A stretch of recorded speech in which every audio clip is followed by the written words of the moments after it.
Hey, what's up YouTube? Daniel Carter at AfroHerpkeeper here. Today we're going to be doing my very first reptile room / update video. I've had a lot of requests to get around to this on my Instagram, so I figured I would do it today and get it over with. So, walking in, you are instantly greeted by a lot of light and a lot of bubbles.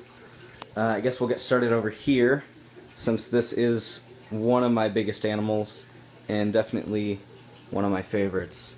So down in there somewhere is, you can see his tail. I'll get him out real quick. In here we have Skink. He's a northern blue-tongued skink. Had him for about 2, maybe 3 years now. Got him from a breeder named Bonita Galas in Florida.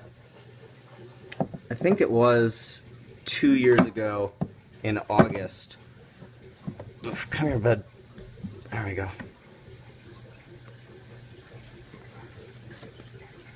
Like I said, this is one of my oldest animals at the moment. I've raised him since he was a hatchling, so 2 years isn't a very long time, but you know. Right now I'm keeping him in a 40-gallon, 40-gallon breeder tank. You can see it back there. He's on, let's see, mixture of cypress mulch and coconut coir right now. And he eats a mixture of dog food, collard greens, mustard greens, and other vegetables. I think sometimes squash. Normally he gets fruit and insects as treats. Dubia roaches, superworms, stuff like that. Moving on, this is my storage shelf. This is probably where about 90% of my animals are kept. This thing in total is about, let's see, 7 feet wide, 7 feet tall, and 2 feet deep. I got it off of Craigslist about, I don't know, 2 months ago for 80 bucks, so that was a really good deal. First thing you'll notice when you're looking at the shelf is this planted vivarium. This is a 24 by 18 by 18 Exoterra, and I've had it planted for over a year now. It's doing really well. In here I've actually got one Crested Gecko. I think she's hiding back there somewhere. I'll get some footage of her and cut it in. Here she is. This is Lemonhead, the juvenile Crested Gecko. She's about 2 years old at this point. I'm not exactly sure. I bought her last August from a local breeder at one of the Austin reptile expos. I don't remember exactly what it was called. She's pretty small for her age. I've had her since she was a hatchling, and she didn't really start putting on weight until a couple, maybe like 4 months ago. But she's doing much better at this point. I've got her feeding on a mixture of Pangea Crested Gecko diet. They came out with a new version that includes real insects recently, and it's been working wonders on her. It's got a lot more protein. She also eats dubia nymphs and the occasional waxworm or mealworm. She's got a bit of trouble with her grip right now, but I think that's just because I sprayed her a minute ago. So, like I said, she is in a 24 by 18 by 18 Exoterra. In here she's got, I think this is called a Dracana. She's got a snake plant, Tillandsia, that she's in right now. I think this is a kind of ficus. And down here she has a bromeliad and some sort of fern. So moving on, before I get to the snakes, I have one more lizard to show you guys. Only 3 lizards at the moment, although I'm hoping to get a pair of day geckos or something similar in the near future. Alright, so in here we have probably both my smallest and one of my most recent reptiles. This is, there he is, this is Watney, the Texas banded gecko. Now I got him about a month ago from a local herpetologist who was moving and had to get rid of his animals. There we go. She is only about, let's see, 2 inches long, but she's doing great. Super fat tail, eating a mixture of dubia nymphs and the occasional, oh, there she goes. Or he goes, I should say. You can see the bulges on either side of its tail. But yeah, he's doing very well. As for housing, he's just in a little plastic carrier. Not sure what brand, but it's about 8 inches by a foot or so. It's got 2 hides. Warm hide is just a half log. His cool hide is a pair of slate tiles he can wedge himself under. And of course a water dish. He's on Repti carpet right now. So moving on, down here I have 2 of my snakes. I've got a total of 4. Other 2 are over there. I'll get to them in a minute. But right here we have Scylla, the Hog Island Boa Constrictor. She's in a 20-gallon long with lots of branches, a couple hides, big water dish. There she is down there. I'll grab her real quick. I've had her, she's one of my older animals. I've had her for, again, almost 2 years now. Hey girl. Got her from a breeder up in, I don't remember where, off of the kingsnake.com classifieds. I believe his name was Dan Eby. She's very interested in my hand right now. Hopefully doesn't bite me. She's generally very calm. I use her for programs sometimes. Come here, girl. There we go. So this is Scylla. She's my Hog Island Boa. For those who don't know, that's actually a dwarf subspecies of Boa Constrictor imperator. Or not a subspecies, more of a locale. They're native to one set of islands called the Cayos Cochinos. And she's about, let's see, 3.5 feet long maybe now. She'll be about 6 feet long max when she's full grown. But she's eating 1 frozen thawed large mouse every week, and she's doing great. So in here, this is a, I'm gonna guess 18-inch by 24-inch Ziploc tub. I've got my blood python. Her name is Kosho. Drag her tank out a bit. There we go.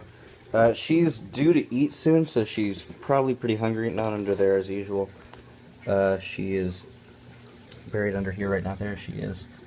So she might be a bit nippy at the moment because, like I said, she hasn't eaten in over a week and she's due for feeding right now, but let me see if I can get her out. I've had her for about 1.5 years. She's starting to gain some weight. Oh my, she's not too happy with me. Here we go.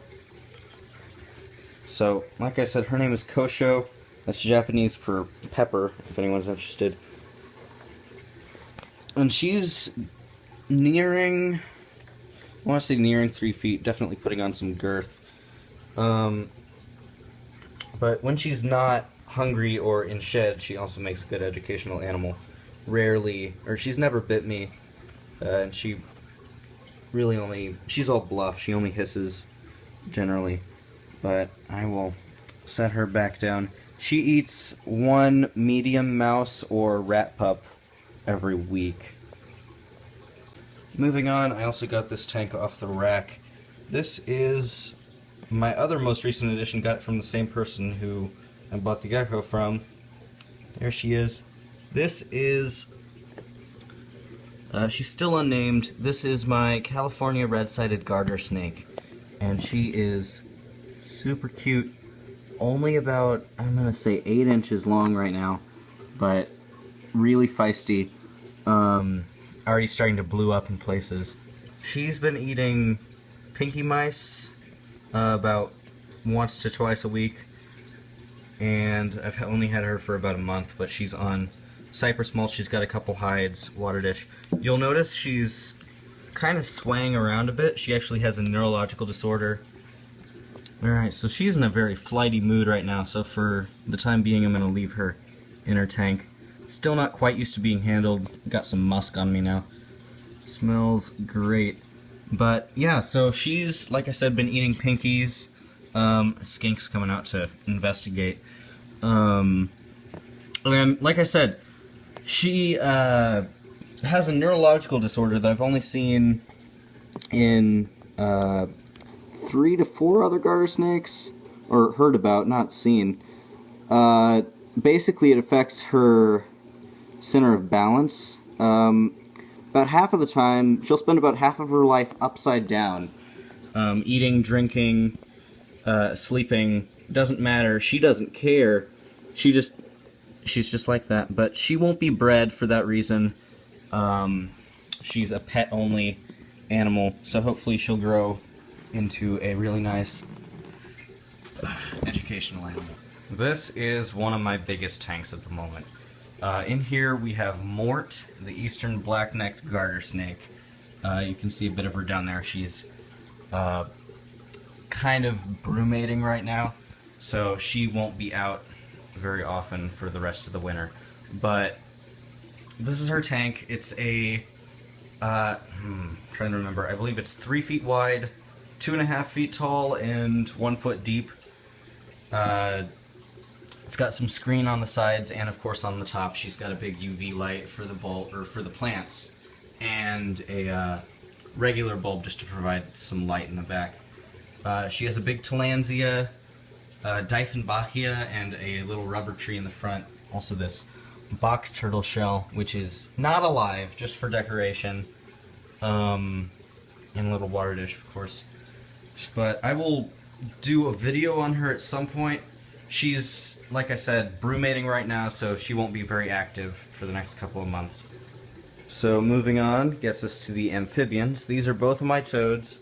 Both of them are in standard 10-gallon tanks. The one on the left has a heat pad. Each of them has at least 2 hides, a good-sized water dish. So on the right here, we actually have my adult female Gulf Coast toad. She does not have a name yet, and I've only had her for a couple of months. But she's actually, oh, you're trying to bite me. She's actually native to where I live, and so I see them all the time, but this one is special. Interesting story behind her. I am in marching band right now, and a couple months back we were going to a football game in Rockdale, Texas, which is about 2.5 hours away. So we get back, and I'm getting ready to go home. One of the drum majors, who's in charge of unloading the uniforms, comes running out yelling my name, and I walk in. This girl is sprawled out in somebody's marching shoe in their uniform bag, and we don't know how she got there. We don't know if she was chasing bugs or what, but she rode 2.5 hours on a rickety bus with about 50 sweaty hormonal band kids, so props to her. She's doing great. She eats, let's see, adult dubia, superworms every now and then. Doing very well. And on the other side here, let me move the light. This is my Sonoran desert toad, and that's his enclosure.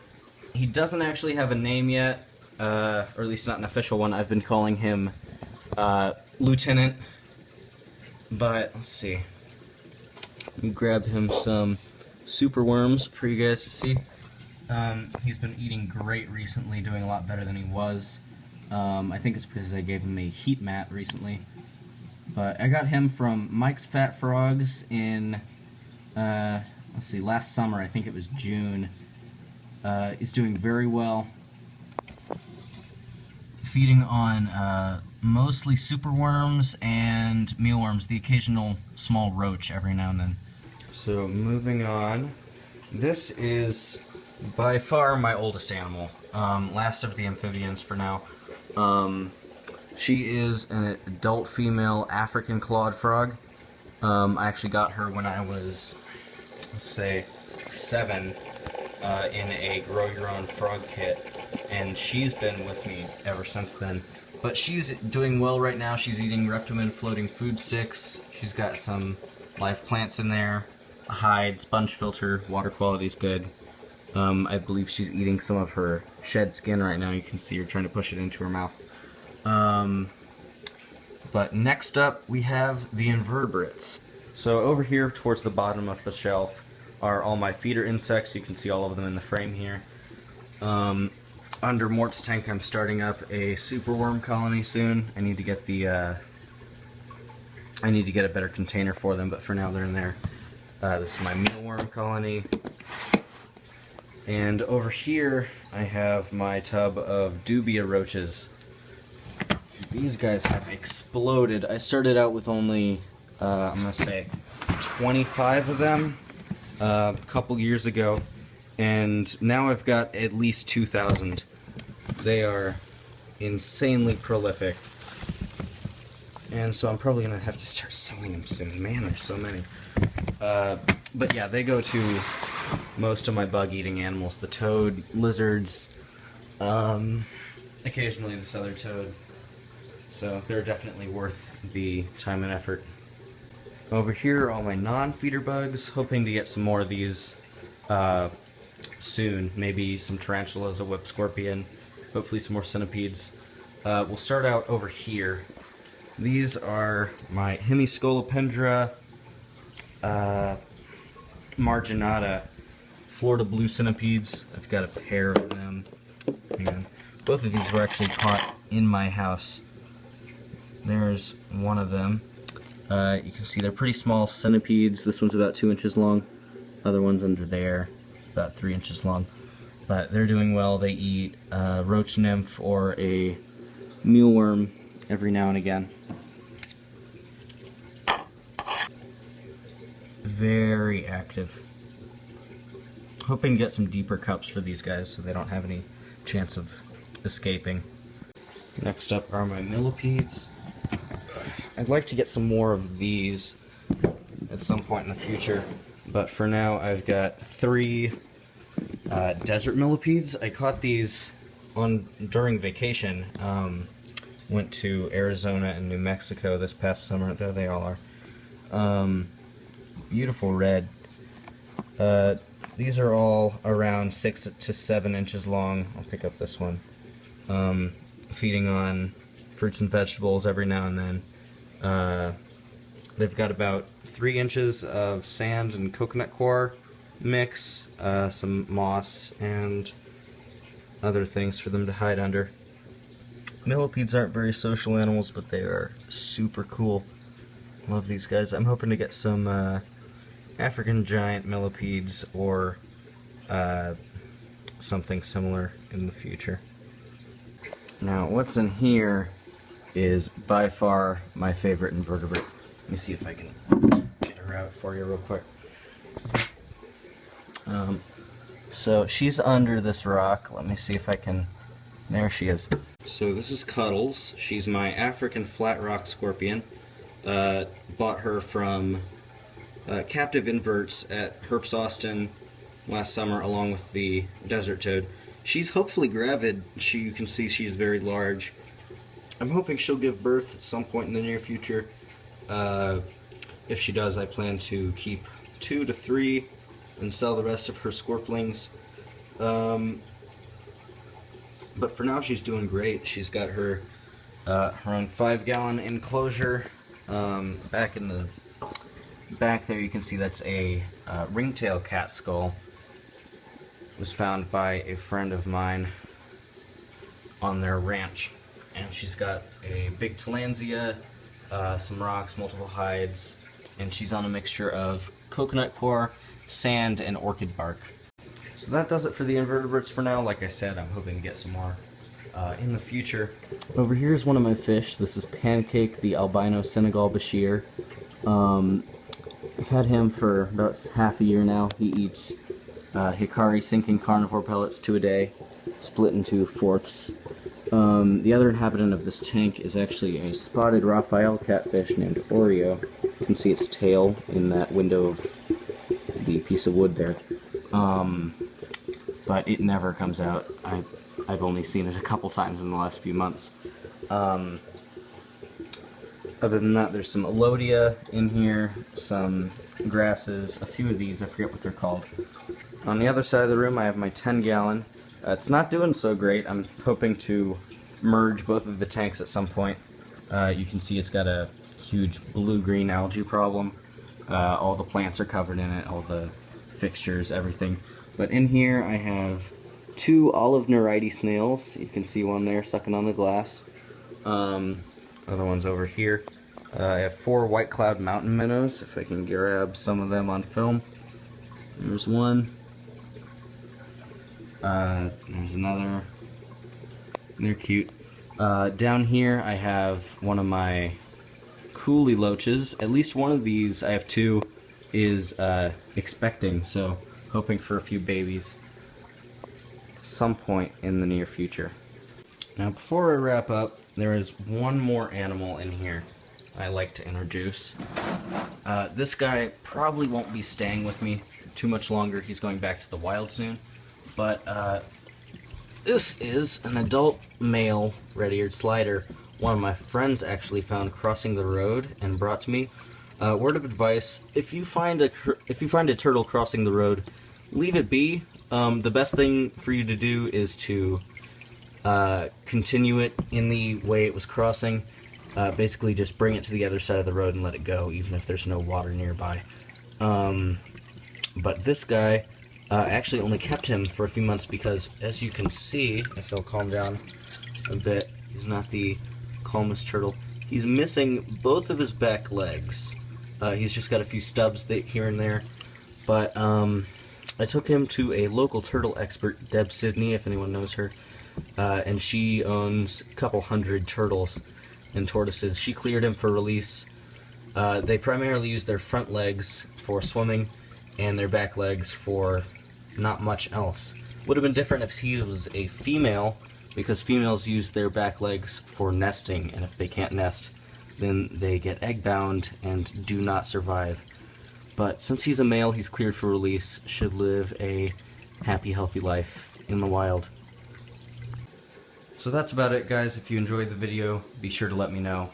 I'm always open to suggestions as for what to do next. If you want to see any information on any of the animals or anything like that, feel free to ask. You can find me on Instagram at AfroHerpkeeper and on Redbubble at AfroHerpkeeper. That's where I sell some art. And be sure to subscribe if you enjoyed. Thanks.